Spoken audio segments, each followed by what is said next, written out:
that the way that we're going to realize the change in our life is that we're going to have to think differently. The way that we're going to walk in victory is to renew our mind to where our mind is consistent with the Word of God.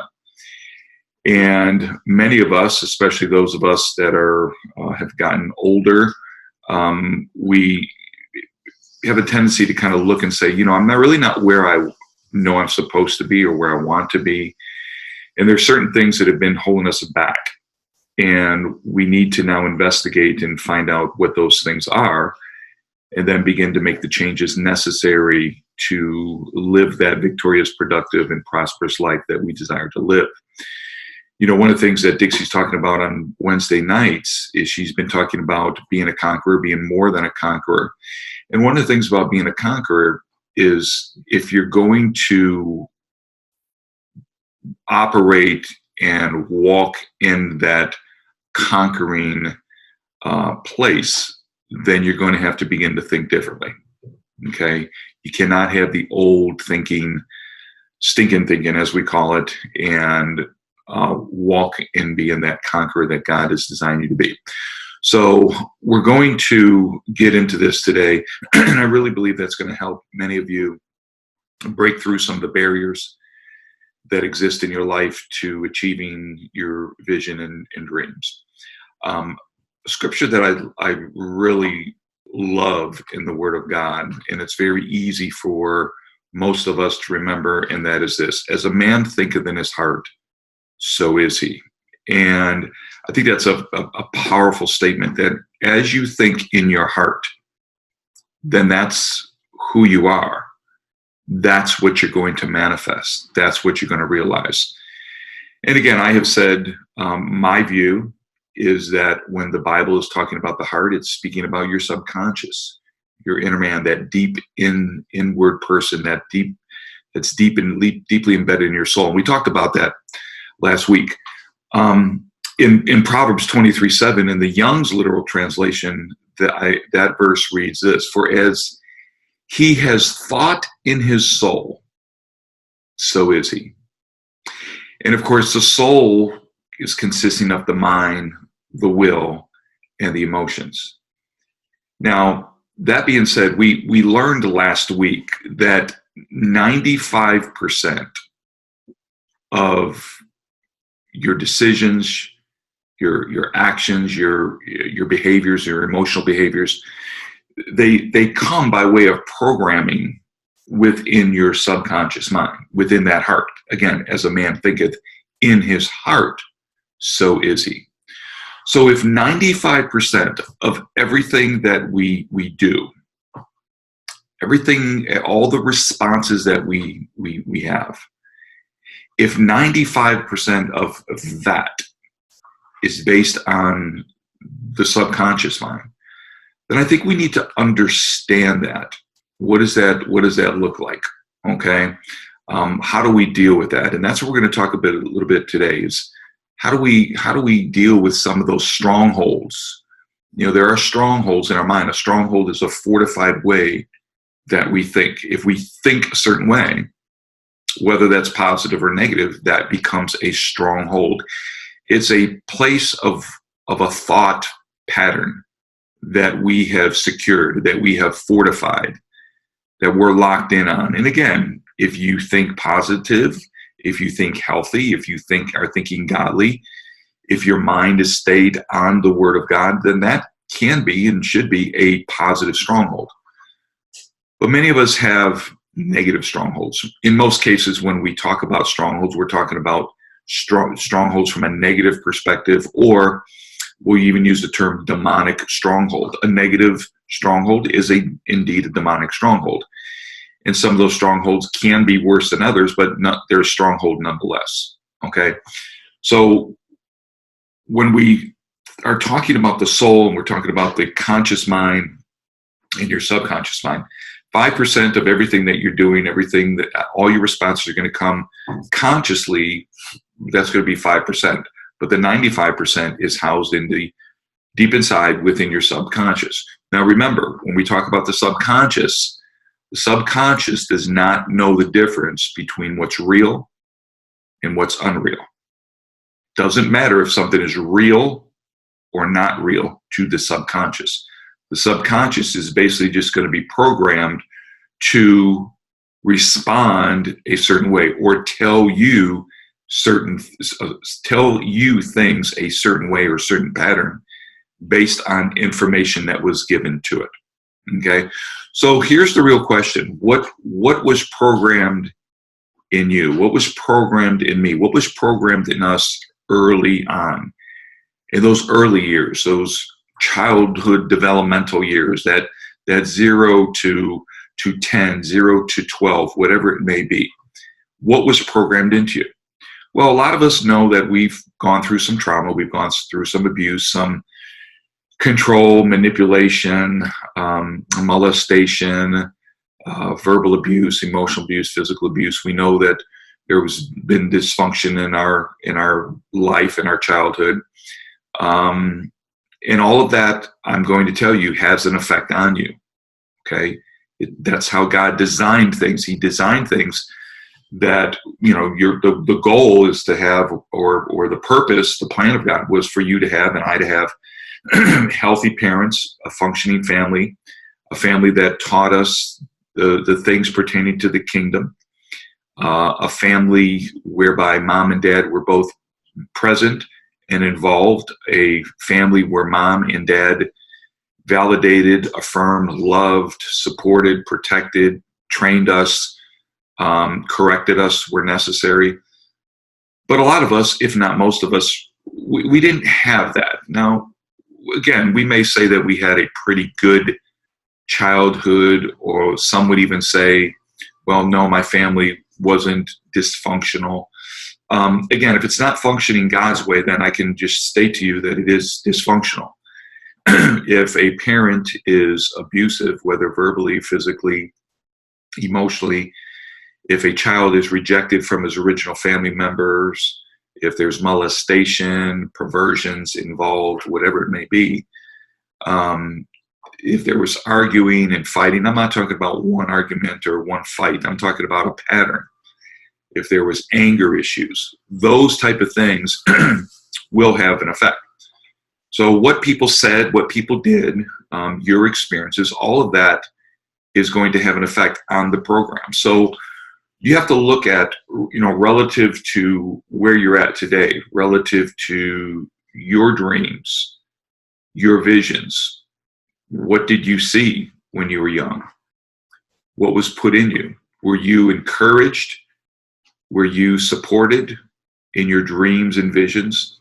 When you shared your dream or visions with people, specifically your family members, were you embraced? Okay.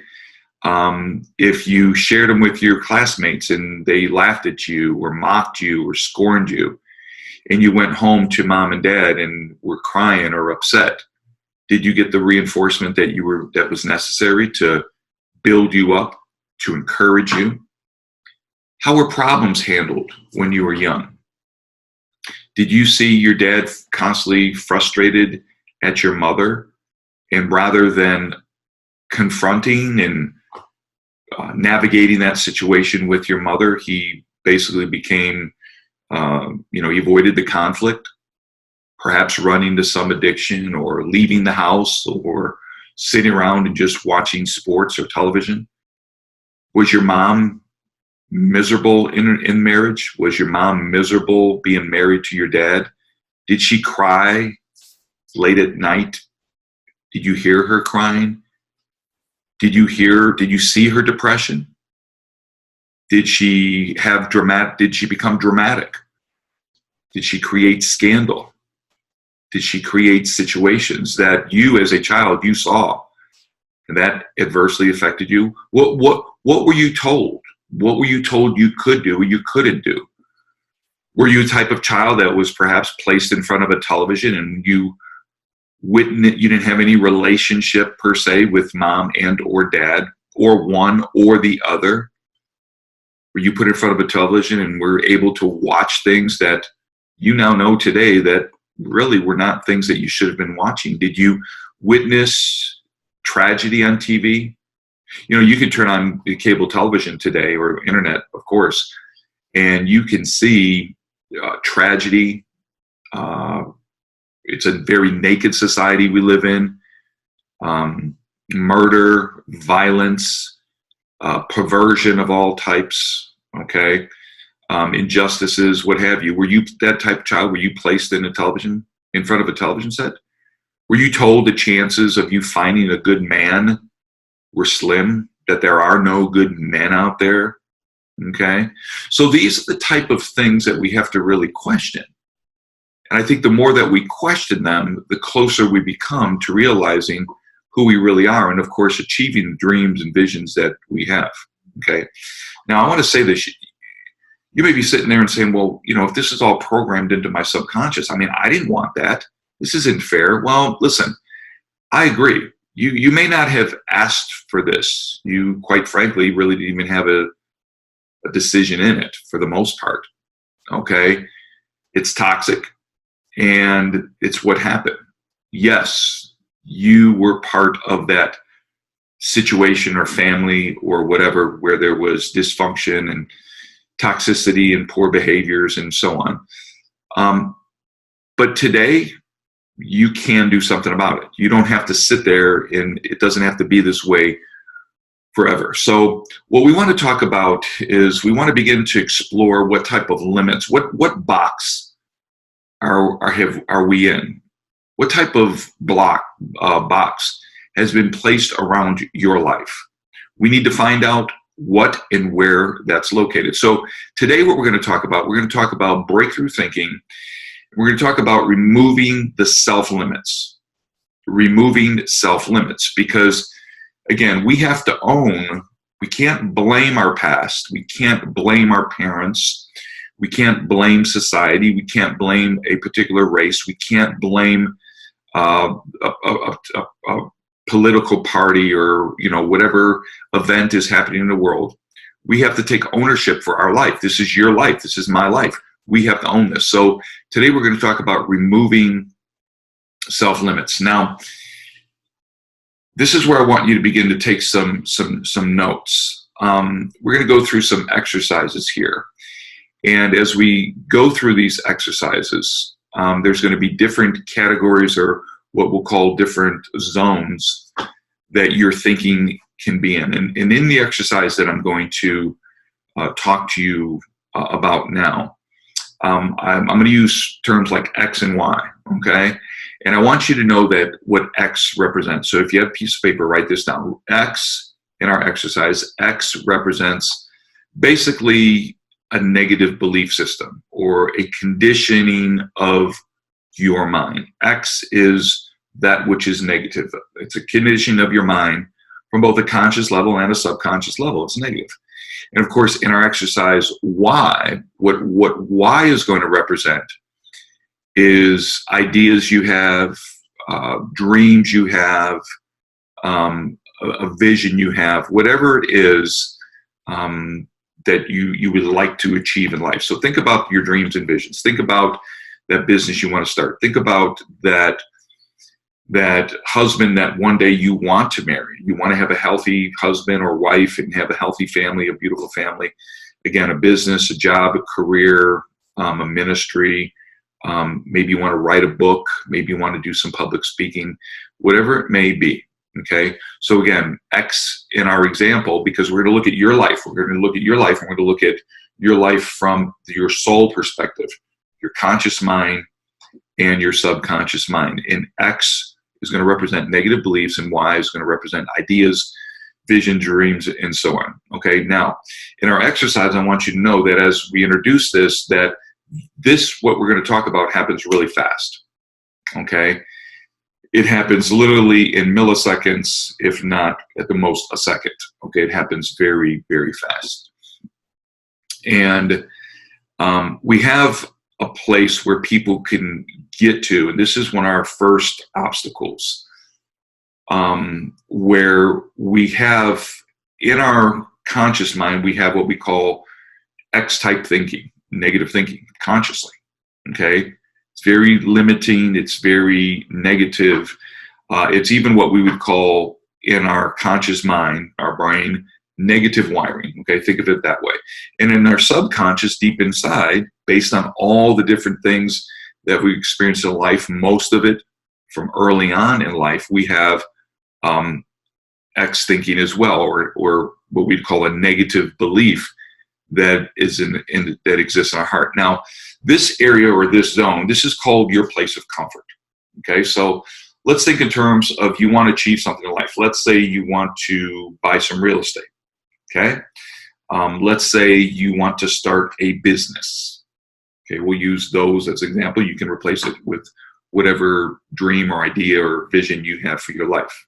Okay, in the comfort zone is a very, very dangerous place to be in, because in the comfort zone, what happens is you have why, or that idea, that dream, that vision, something positive for you that is introduced in your life. But what happens is that why, okay, comes into an X mindset, a negative mindset, a mind that consciously and subconsciously is conditioned to remaining negative. It's the person, you've been around people like this, if it hasn't been you, where their attitude stinks. They have a very, very negative attitude, a negative, horrible view, and they're always down. Okay, the comfort zone exists, and really you can see it when that idea comes, and what happens is immediately that idea is rejected immediately. It's really, the parallel to this would be in the scriptures where it talks about the sower sows the word. And the first one is immediately the enemy comes to steal it. Immediately. This is the comfort zone, because the comfort zone, anytime something, an idea or something positive comes to us, it's immediately rejected. Okay? So if you have an idea, but immediately you say to yourself, I can't do this, okay, that's why you're never doing anything, because you're immediately rejecting. Okay, remember, X type of a belief can only create an X type emotion. An X type belief can only create an X type of result. Said another way, a negative belief about yourself, the world around you, and everything at large is only going to create negativity. It always is negativity. So we could say X plus X equals X. Okay? Negative plus negative equals negative. Okay? So that's the place of comfort. This is why a lot of times when I talk to people, especially in coaching, we talk about this area, is what are you comfortable with? See, in order to change, you're going to have to become uncomfortable. In order to achieve anything, any dream, any vision, idea, whatever it may be, you're going to have to break out from the place of comfort. Now, although the comfort place or the comfort zone is a comfortable place to be in, it's the worst possible place you can ever find yourself in. Why? Because you may have a very good idea. You may have a very good vision, but you're immediately going to reject it. It's never going to break through into you. And you, of course, are never going to achieve your breakthrough. You got that? Okay. So it's a mindset, or it's like a person who, I think a good example is something that I witnessed years ago in talking to somebody. Now, this is someone who was really down, a lot of negative things going on in their life, whether it be from a relationship standpoint or a financial standpoint. They were definitely in poverty. Living conditions were not good. Health was being challenged, and that type of situation. But I'll never forget hearing from this person, and they said they had an idea. I said, share with me your idea. They had an idea, and they walked me through it, and it was predicated on the internet technology. And I said, that's a real good idea. I'm like, why don't you do that? And they said, I can't. They simply just said, I can't. I said, well, why? They said, well, if I start that business or I go down the path of that business and I start making money or something like that, then my public aid or my entitlement stuff that I get will be taken away. That's comfort. That's the comfort zone right there. It's the place where I can't do anything different. I don't like where I'm at, but I'm comfortable where I'm at. I don't have to do anything. It's really like lazy and lethargic. Okay, it's an area where we become lazy and lethargic. So again, that's a very, very dangerous place to be. See, and a lot of people are in that comfort zone. The comfort zone is actually the place where generational curses prevail, because we just become comfortable. It is the way it is. This is what we do, and I can't break out from that. Okay, so challenge yourself in that one. Challenge yourself by asking, what am I comfortable in? Am I comfortable being angry all the time? Is that my place of comfort? Am I comfortable being depressed? Am I comfortable not having anything? Am I comfortable on my job? Am I comfortable on my $10 per hour, $12 an hour, whatever it may be, per hour job? Am I comfortable in that to where I'm going to just stay there because at least I'm able to pay my rent, barely? Well, yeah, but have you ever thought that maybe you're just one paycheck from disaster? So again, when you have to think along those lines. So before we move on to the next one, in closing, you have a thought, you have an idea, you have a vision, you have a dream, you have something that God wants you to achieve, a desire of your heart. You'll never do it. You're just comfortable. And many people are comfortable in misery. Okay. Now, another area that really is an obstacle or a wall to break through thinking or achieving the things that you want to achieve in life is what we call reasoning. Reasoning. Now, this is basically what we call why being introduced, or an idea being introduced, okay, to an ex-conscious mind. In other words, everything is based on senses, the senses. Okay. In other words, here comes an idea, here comes a vision, here comes a dream, an aspiration, whatever it may be. And if you can't see it, taste it, touch it, smell it, or hear it, then basically what you do is you dismiss that idea, that vision, that dream, that desire, as it were. You dismiss it as a pipe dream.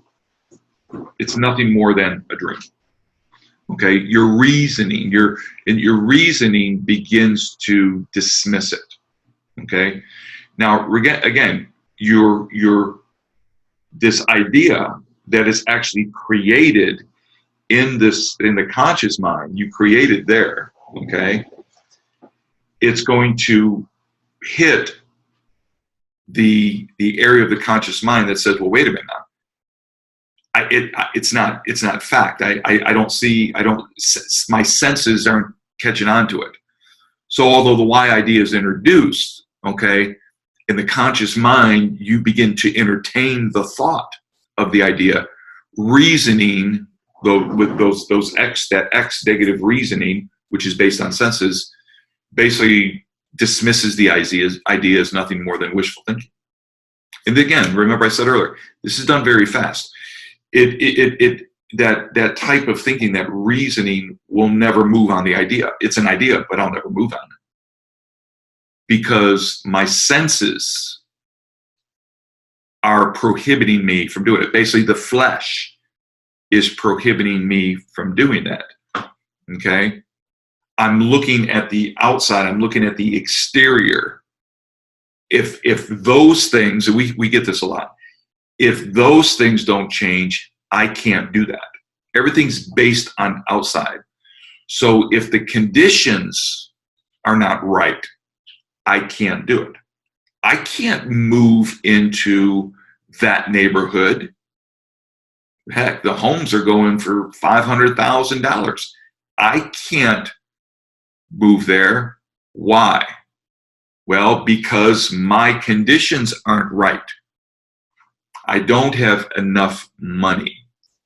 I have too much debt. I don't have a good credit score or whatever. The senses, are you getting this? Reasoning, you basically talk yourself. Have you ever talked yourself out of doing something? Yeah, we have. So we never move on the idea because everything on the outside has to change first. Let me tell you something. Change does not happen from the outside. Change happens from the inside. You change from the inside out. A lot of times people, they can paint their face. People can diet, lose a lot of weight, but you ever notice that some people can lose all the weight only to gain it all back? Because the change took place not on the inside, it took place simply on the outside.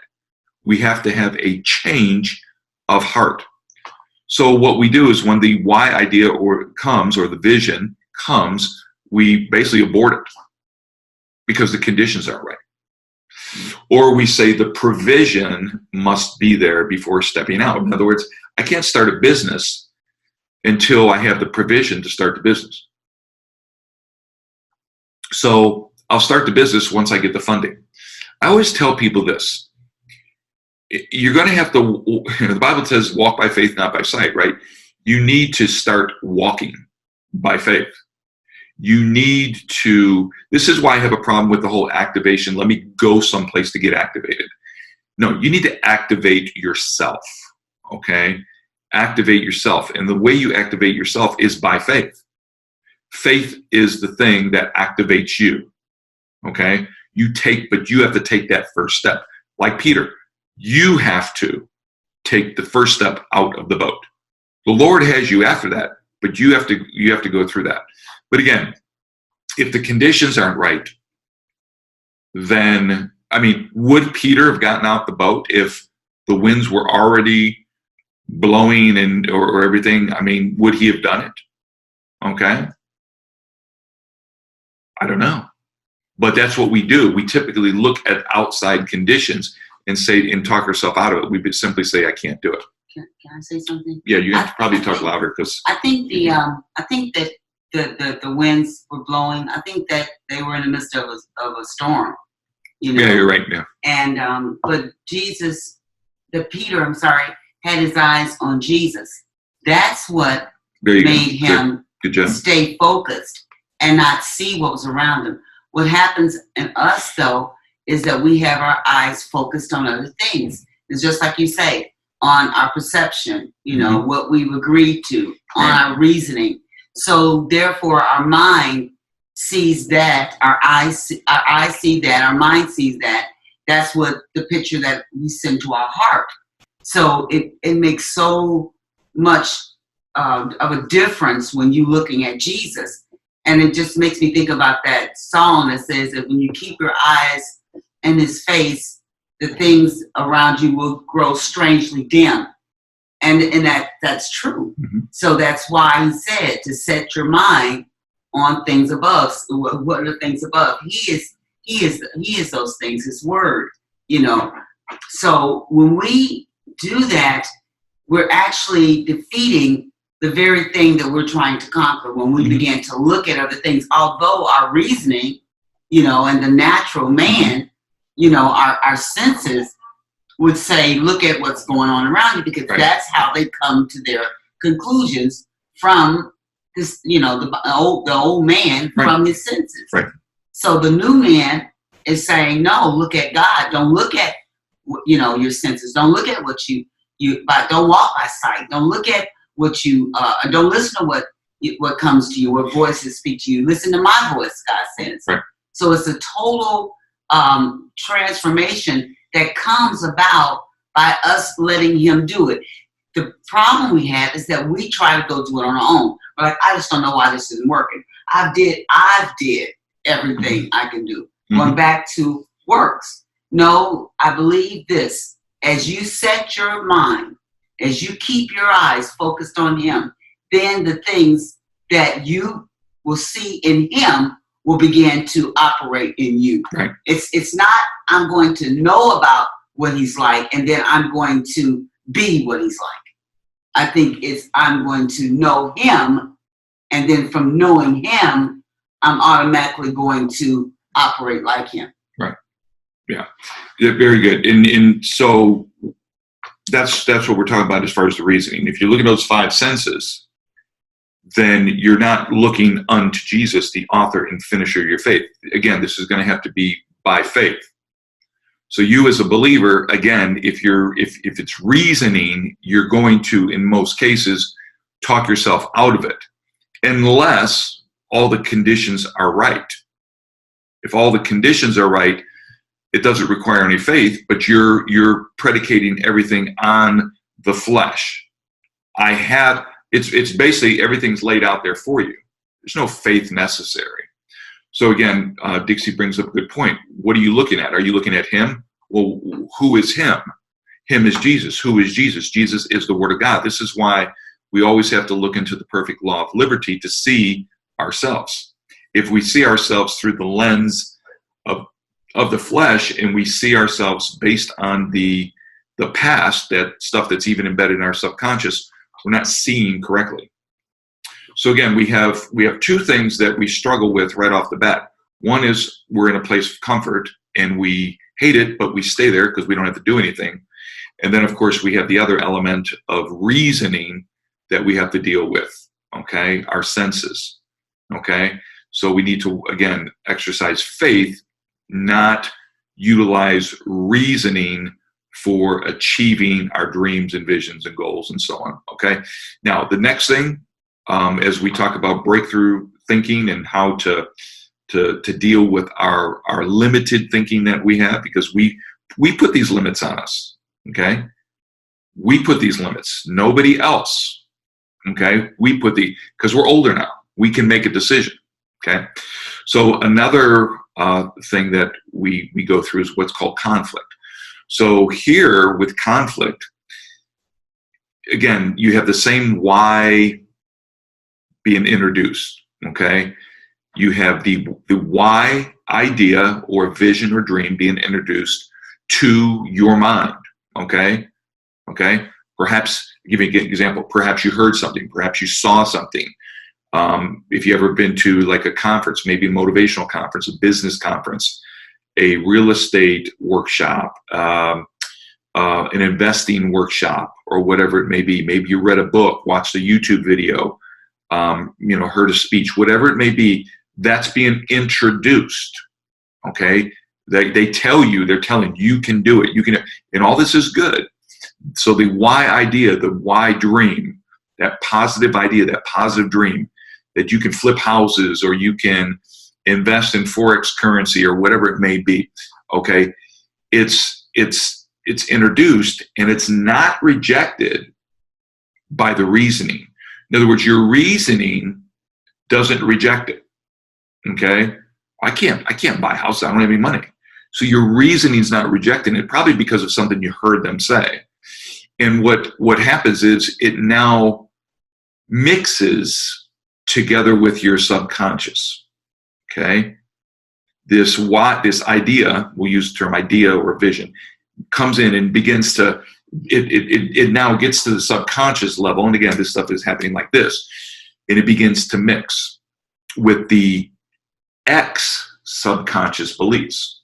So again, just taking it slow, you heard something, they tell you, or somebody said, you can do it. You can invest in real estate with no money down. Your five senses, that it passes that. Okay, it passes that. You're not thinking, well, I can't do that because I don't have it yet, or I don't have any money, because they told you you don't need money. So it passes that. You got that? But now it mixes in or becomes or hits against what we would call the subconscious belief. And again, if that subconscious is negative, which most people it's going to be, you have this negative subconscious belief, okay? So this is the person, watch this now. This is the person who thinks and says, definitely says things outwardly that they can do it. So that you ask them, can you do it? Oh, yeah, I can do it. I can do it. Okay. Do you believe you can do it? I believe I can do it. Okay. Are you going to do it? Oh, I'm going to do it. Okay. Well, here's the problem. The subconscious belief is going to fight against that why idea. Okay. So you get the why idea, you get the, buy houses, no money down. And again, this can be anything. This could be an idea that, gee, I'm 40 years old, I can get married. I'm 50 years old, I can get married. I'm 60 years old, I can get married. I was married twice before and it didn't work out, but I can get married. Well, that's the why idea. Nothing wrong with that. But it's going to hit that. What's going to hit? It's going to hit that negative subconscious. It's going to mix. It's passing the five senses. You're not reasoning it out, but bam, now it hits the subconscious. And the subconscious negative thinking or that belief, we would call it, is going to fight against the why idea. It basically hits a wall of resistance. Are you getting this? Okay, I hope you're getting this. Let me know. Just say amen or yes, I am, or something like that, so I know. But it hits a wall of resistance, comes in, and bam. Now remember, 95%, okay, of you is at the subconscious level. So you have the why idea that hits this wall of resistance in the subconscious. Now, what is the wall? Well, I'm glad you asked. The wall that exists, and believe me, I've understood this in my life. The wall that exists is fear, it's worry, it's anxiety. It's primarily those three things. So when X meets Y or Y meets X subconsciously, what it's going to create in you is conflict. Okay, there's going to be this discomfort. Have you ever been placed in a discomfort? Okay, boom, chaos, conflict, whatever. Because the problem is that you're pre-programmed, or you're programmed, I should say, subconscious is telling you something. And again, it's done like that. It's telling you can't do that. So if we were to ask you, can you do it? Yes, I can. Inside, you're saying, no, you can't.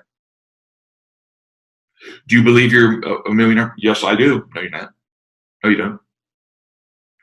Do you believe by Jesus' stripes you're healed? Yes, I do. No, you don't. See what I'm saying? That's the wall. So it mixes in,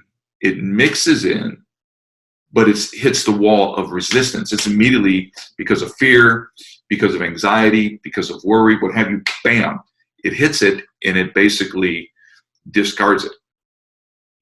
It's that why idea or that why vision that hits the subconscious, and the subconscious says, where's your experience to do that? Where's your education? You're not educated. You can't do that. And again, this stuff goes like that. It happens like that. Now, on the outside, you could be saying all the right things, but inside, you don't believe it. Because inside, you're hearing, who do you think you are? Who do you think you are to think that you can achieve that you can realize it? Who do you?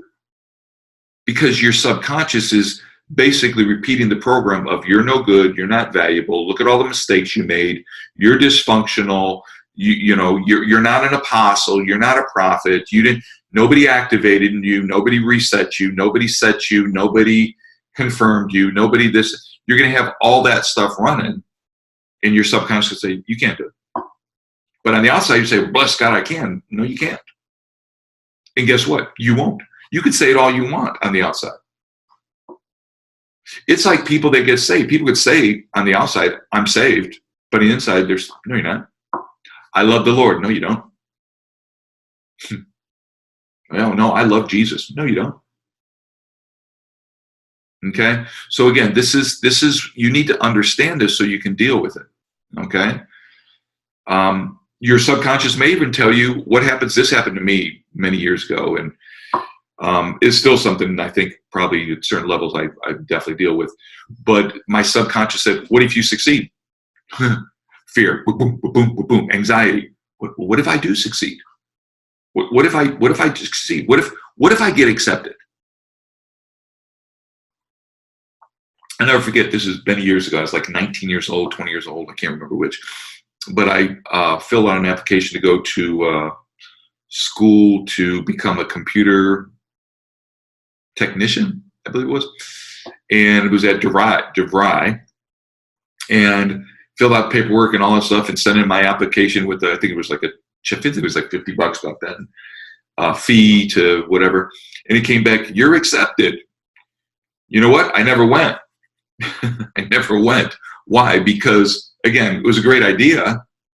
I started taking some steps, but boom, I hit deep inside, said, well, what if you succeed in that? What if you go to school and you actually, what if you succeed? In other words, what if you get accepted? What if you sit down in class? What is going to happen? Well, now my subconscious is going through a complete chaos, discomfort, confusion. Everything's taken place because now I'm thinking, well, gee, I can't be in that situation because I can't succeed. What if I do succeed? What do I do next? Sometimes it happens like this, you guys. Your subconscious tells you you're no match for affluent people. In other words, you can't see yourself rubbing shoulders, as it were, with affluent people. I can't be there. How could I do that? I can't. I'll never forget the first time I spoke in a large group in business.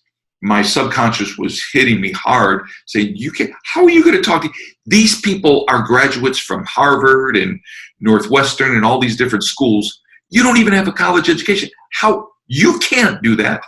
And I'll never forget when I was on a panel and it was my turn to talk. I mean, the amount of anxiety, it was just crazy. But I began to deal with and I implemented the next step, which I'll get into, to show you how you get breakthrough in that area. And it actually worked out for me. Okay. So this conflict that we have, this is basically a wall of fear. Okay. But I want you to know this as we move forward. This is a very strategic place. Okay. This is a strategic place for you to be. This is the place where you either step forward and grow, or you go backwards, or you slip back into, again, what we are calling the comfort zone. Okay, so again, this is a strategic place. So if you're going through this, just know that you're in a strategic place. So you can go one way and you can achieve breakthrough, or you can go another way and achieve comfort. Which do you want to achieve? You want comfort or breakthrough? Breakthrough is not comfort. It's not comfortable. When you break through, watch this now, when you break through a wall, you are the first one to hit that wall. The one that hits the wall first gets the impact, the resistance. You hit it. It hurts. If you ever, I took Taekwondo and I used to break bricks and wood and all that stuff. Okay. When you hit the wood, okay, or the brick, that impact, you're the one that feels that. Nobody in the crowd that's watching you do the demonstration feels that. Everyone who's sitting in there, little kids or whoever, sitting there saying, wow, gee, one day I want to do that. They don't feel that. They certainly don't know what you went through to even get to that place. All the training, the controlling of your mind, the ability to see through the board versus the board, okay, which was a huge, huge thing that was taught to me. See, when you're hitting boards, it doesn't matter if you're hitting 1 or 5. The amount doesn't matter. You ever see these guys that hit these big bricks of ice or mortar or whatever? You're like, how are they going to break through 8 bricks? And they keep adding more, because it's not to the person doing it, it's not so much about how many. It's about what can you see. Can you see? So 5 bricks, 5 boards, I'll use that example. So when you hit, and I can't do this anymore, I'm not conditioned for it, but now if I wanted to, I could. I don't really want to, but when you hit, bam, you hit, and there's certain parts of physical body that you want to use, but you're more concerned, are you mentally seeing through the boards? In other words, you're not even looking at the first board. You're looking at the goal. Now, what's the goal? The 5th board? No. The goal's not even the fifth board. The goal is what lies behind the fifth board. If you can see that. So when you hit, you're hitting, and you won before you even got there. Right. Okay? You see what I'm saying? And I remember the first time that I saw you do it. You actually did it at a Sunday school class. Yeah, demonstration. And as a demonstration, and explaining the same concept to children. And it was really something how the children, how they were so excited once you went through. It was I think we had boards. Yeah, boards. It was boards. Yeah, because I went to go get the boards for you because I ran and got them the day before. Okay, so one of the children. Now all the children were excited except for one of the kids said that board was already cut. Yeah. It was already that's fixed. fake. It was a fake. That's fake. That board was cut. And I looked at him and I said no, because I went and picked up the boards. Mm-hmm. He didn't even get them. And he looked at me in this look of like, really, So I think that illustrates really what the concept of, not walking by sight. Mm-hmm. And walking by faith. Well, in a case like that with a little child, I would think that's reasoning. He's reasoning. That can't happen. That can't happen. You can't do that. But adults do the same thing. Exactly. So it's not just the child. Even though you did this demonstration for children, adults do the same thing. They don't. I heard this once. A minister say this, and it was really good. He said, "I'd rather be a person that believes than a non-believer." Right. He said, "I'd rather be because if you can believe, then God can do." Right. But if you can't believe, if you have a problem believing, if you're always doubting, right. You're always questioning, you're always in a place of unbelief, it's very hard for you to walk in faith. Yeah. And so he said, so I'd rather believe than be one that doesn't believe. And I know you've met people, and we used to joke and say, are you from Missouri? Are you from the Show Me State? Because they always were negative, always didn't believe, always, it was like they had to see before they believed. Right. And the faith is the opposite. You see, you believe, and that's how you see. It's not that you see and then you believe. Right. But believers today, they're trying to walk out. Well, I don't see that. When you talk to them, it's like they have no faith. Yeah. And it's like, how are you pleasing God? Right. Because you have to see it, before you see it by sight. You've got to see it by faith. Yeah. You've got to possess it by faith. Yeah. It's got to be yours by faith. And I'll share this, and I don't know why. Maybe this is for someone that's listening. Mm-hmm. But if when you ask God for something and you're using your faith, and then that right then and there, you have it. You're excited right then and there. Right. Not when you get it in the natural realm, but when you first believe for it.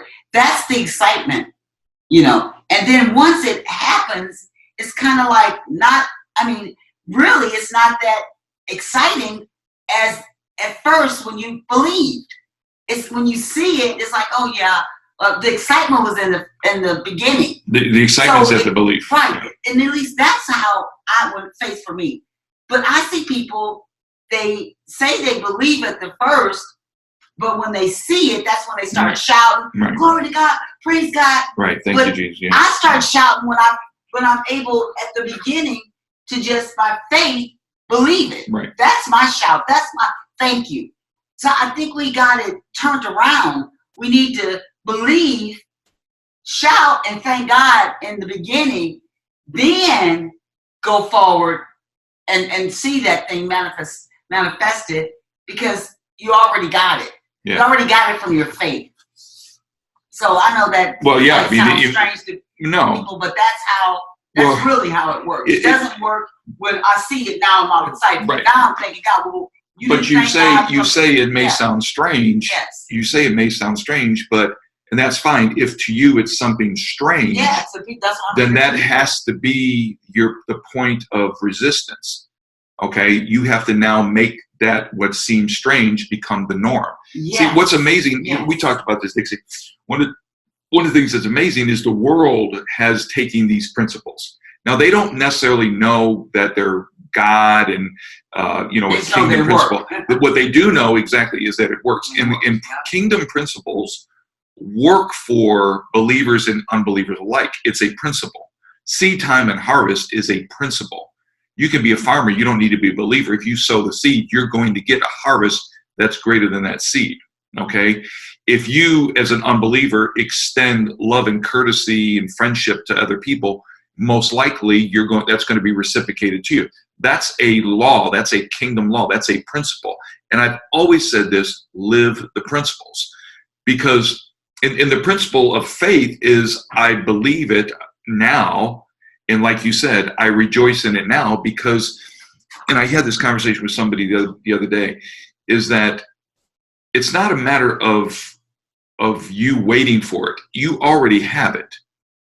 You have to, it's not about you waiting for it to come. It's there.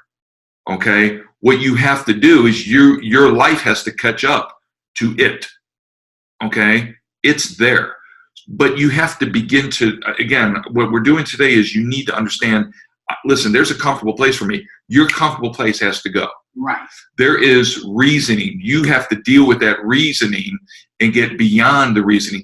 And I'm also saying that there's conflict against your subconscious because of the programming in your heart. You have to deal with that. Now, how do you deal with that? Okay. So again, you got this idea, this vision, this why factor that's introduced. Okay. And there's this, it mixes, and there's this conflict, there's this resistance that happens in the subconscious mind. And let me prove to you that you can do this, by the way, because you may be thinking, oh my God, this just seems so technical. I don't know. I can't do this. Well, let me tell you something. You've already done it. You just don't know that you've done it. And now what you need to do is see that you've done it. You have the capability, capacity to do it. And now make this your normal way of rewiring and reprogramming your subconscious.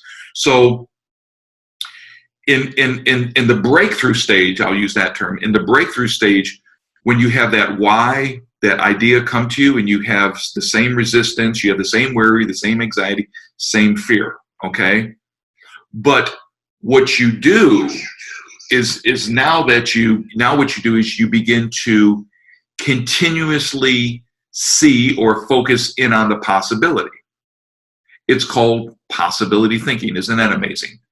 In other words, okay, here's the idea. My subconscious, I'm getting some resistance. I'm getting some fear. My subconscious saying, no, you can't do it, and all this other stuff. Well, if I continuously focus in on the possibility that I can, in other words, if I become like Peter and see that I can look at Jesus and I can walk on water, then what I'm doing is I'm walking by faith, not by sight. See, let me say it this way. You have to take the leap of faith.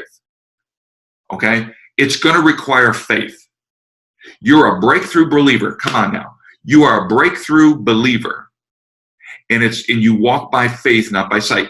Faith is the substance of the things hoped for. Faith is the evidence of things that are not perceived by the senses.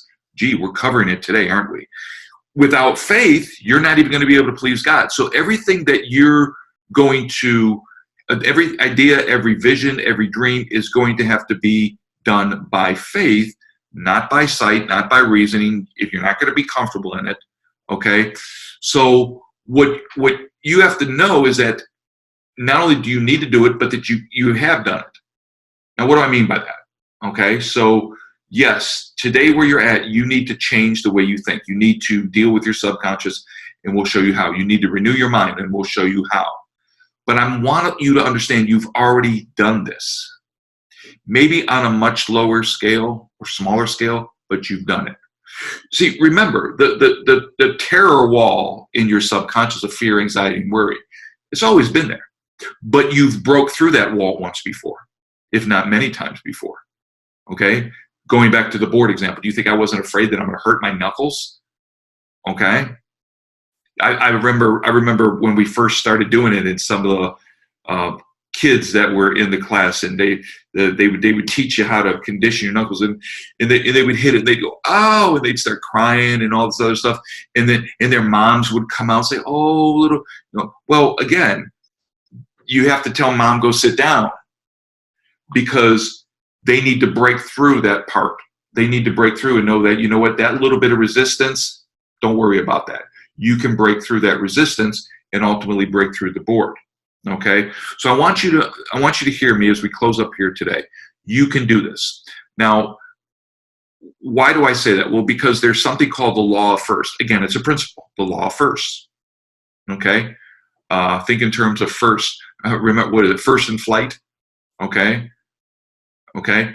I mean, when the Wright brothers, they were the first to do that, right? Well, now look at today. Everybody, I mean, we fly all over the place. There's called the law of first. How do they do that? Do you think they didn't have to have faith? I mean, people don't fly, right? So once you do it, once you get this thing going, you actually end up having, this is why I said you have to have movement. Once you have movement, you have momentum. Once you have momentum, now you're on a mission. Okay? Let me give you an example of you doing it. Remember the first time you went to school? Remember as a little boy or little girl, you went to school?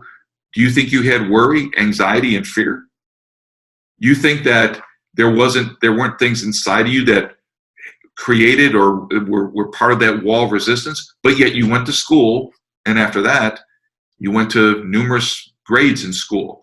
What about this one? Here's a good one. What about your first kiss? Remember the anxiety of the first kiss? I could never do it. I can't do it. What girl's going to like me? What boy's going to like me? Maybe they think I'm ugly or unattractive or whatever it may be. What am I going to do? The anxiety of a first kiss, the fear of a first kiss, the worry of a first kiss, all of that stuff. But yet, how many times have you kissed since? What about your first car, your first home, marriage?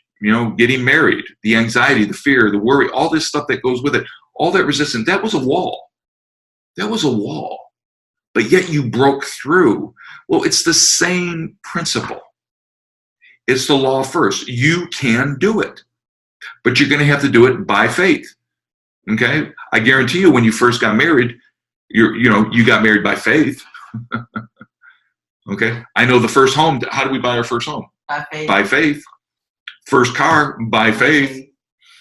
Okay? I don't know if our first kiss was by faith, but anyways, but there was still anxiety. Okay? So you're going to have to challenge your X beliefs, your negative beliefs. You're going to have to challenge yourself. And you have to stay at this. You have to keep at this until the why becomes your dominant subconscious thought. So what are you saying here? Well, look, all these programs are in you, and let's just say they're negative, okay? That's in you. But you allow why to come, and you begin to embrace why. When the resistance comes, you continue to focus in on why. Keep on casting your bread upon the water, and it's going to come back. Every wave, come back. That's how you deal with your subconscious. Why plus why always equals why. An idea plus a subconscious that has been conditioned to accept. So if somebody says, you know what, you're a millionaire. Yeah, I am. I know that's right. You're a wealthy person. No, well, I'm just praying that one day my ship comes in. You know what? You're done. You're over here. You're never going to achieve it because you're either comfortable or you're reasoning or you're in terror about it. Okay, you're saying, you're confessing outwardly, you're doing everything on the outside. Oh yes, praise God, I got it. But inwardly, it's no, I don't. So you want to condition. This is what is called the renewing of the mind. And how much time? I'm going to go real quick here. There's two things that you need to focus in on. Two things. Two scriptures. 2 Corinthians 10, chapter 10, verse number 3 through 5. And Romans 12 and 2. Okay? Two main things you need to do, we're focusing on, to create breakthrough thinking. The first one talks about we're not walking in the flesh, right? We're not governed by the senses, right? We're not warring according to that. And then it goes on and says, for the weapons of our warfare, so this is your warfare. When all the warfare is not out in the second heaven, the warfare is in you. The weapons of our warfare, they're not cardinal. In other words, they're not based on human reasoning. Our weapons are not based on the senses, but they're mighty in God for the pulling down of strongholds. What is a stronghold? Again, a fortified way of thinking. Okay? They're powerful through God for the pulling down of strongholds. Watch this now. Casting down imaginations or arguments. Okay? What is that? Casting down the comfort, casting down the reasoning, casting down the conflicts, cast down every imagination and high thing that exalts itself above the knowledge of God, and bringing every thought into captivity to the obedience of Christ. What does it mean when we talk about, taking thoughts captive? Do you take your thoughts captive? Okay. Captive means to arrest. Do you cast down imaginations? What's an imagination? It's a picture of who I think I am. If I don't think I can do it, that's a bad imagination. You need to cast down, or what does that mean to cast down? It means to utterly destroy. How do you do that? Well, you have to replace it. You have to replace it. How do you do that? Romans 12:2. Don't be conformed. In other words, don't be molded to this world, but be transformed. Go through a metamorphosis. There has to be a change. A metamorphosis, by the way, is a change in form or nature to something completely different. In other words, I don't have that old thinking anymore. How do I do that? Renewing my mind. Now, because of time, I'm going to stop. But you may be saying, okay, I hear that, but can you give me some practical applications to renewing the mind? What do I need to do? What can I do, Robert, that I can begin this process to build my subconscious or reprogram my subconscious, that when that idea comes to start the business, or that idea comes to write the book, or the idea comes to start a ministry or whatever, that I don't just like panic or freak out or wonder and, can I do it? Whatever, that my subconscious says, yep, let's go. What do I do? Well, for that, you're going to have to wait till next week. Okay. Enough in one day. I want to just see here if there's any questions. No questions. Okay. I hope you guys enjoyed this. Let me look over on YouTube real quick. Okay. Okay. Awesome. Okay. Yes. Roxy says, step out on faith. Change our thinking. I had to leave my husband. Okay. I was in a love triangle with him and his mother, narcissistic triangle, and so on. Well, yeah. I mean, sometimes it takes faith to let go. Okay. We're holding on to things that we're comfortable in. Okay. So we always have to take a look at that as well. So we need to make peace with old demons, heal old wounds, and protective beliefs and trauma bonds. Okay. So yeah, I mean, what you need to renew your mind in those areas. Okay. We'll say it that way. I am comfortable in not challenging myself. I have been inconsistent in my life. So who's that from? Deshaun, Daddy's Girl. So Daddy's Girl, that's why we coach, is to help people get through this. Okay. Because we become comfortable in not challenging ourselves because we fear the resistance. We fear that's what the resistance is fear. So again, you're going to get through all this. Just stick with me these upcoming weeks. Stick with my wife on Wednesday night as well. And we're going to keep on giving you guys the tools, because I'm telling you, listen, you guys are awesome. I hope you understand who you are. You are awesome. What are they? They're more than conquerors. You're more than conquerors.